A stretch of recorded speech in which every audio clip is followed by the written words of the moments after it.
This is the Literature on Social Media presented by Melissa Schrader. Over the past decade, the typical classroom has changed into a more social atmosphere, thanks in part to the development and implementation of Web 2.0 tools. These tools include such things as wikis, blogs, video services like YouTube, video conference services like Skype, and social media, including Facebook and Twitter. A study by Junko, Hebergert, and Loken showed that 94% of college freshmen have reported using social media.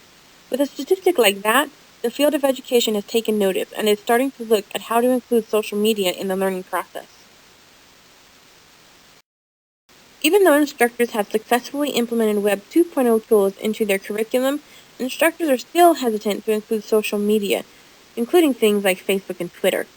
Because social media is so new, there's a lack of substantial research, and the research that does exist has mixed reviews of the effectiveness of social media when it is included in the learning process. The way teachers use technology has changed in the past few decades. No longer are teachers relying on overhead and lectures, but they are implementing Web 2.0 tools and striving for more collaboration amongst the learners. Every year, Pearson Learning Solutions conducts a survey among college faculty to see how they are using these tools, including social media. The findings of the 2012 survey show that few were using social media in their teachings, but those who do use it use the following things. They pass along information, they seek reactions and comments, and they ask students to post and comment upon their own material. The research on social media, Twitter in particular, is just now starting to be published. Like with any area of research, there are both pros and cons.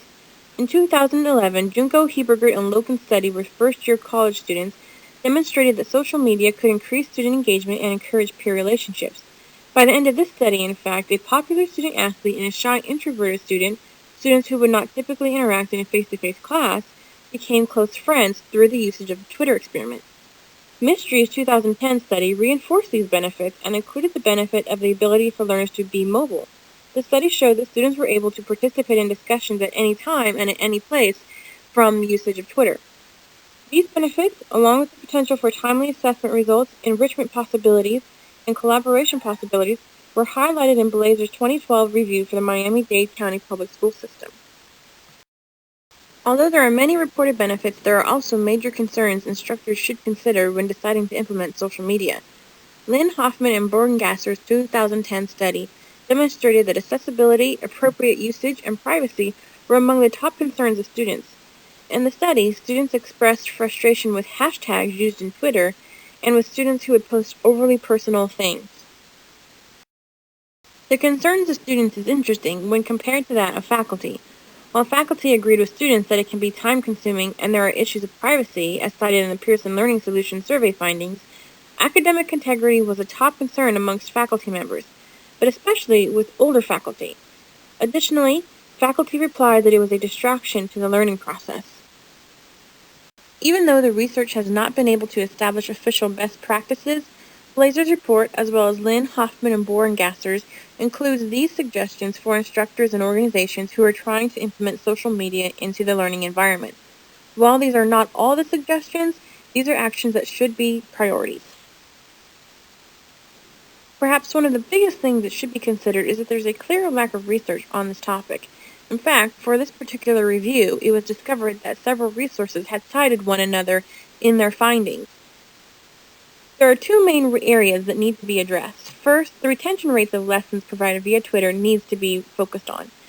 Are students actually retaining information that is delivered via Twitter?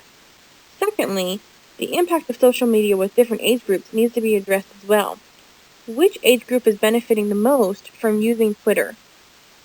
Knowing these things, instructional designers will be able to implement Twitter and social media in a more effective way. Throughout the first part of the 21st century, social media has become a staple of the digital world. A great amount of people use it for professional and personal reasons, and it is safe to assume that social media will be around for a while. Yet, there are mixed results when considering the effectiveness of social media as an educational tool. And while research is starting to become more published, there is a definite need for more focused studies. Thank you.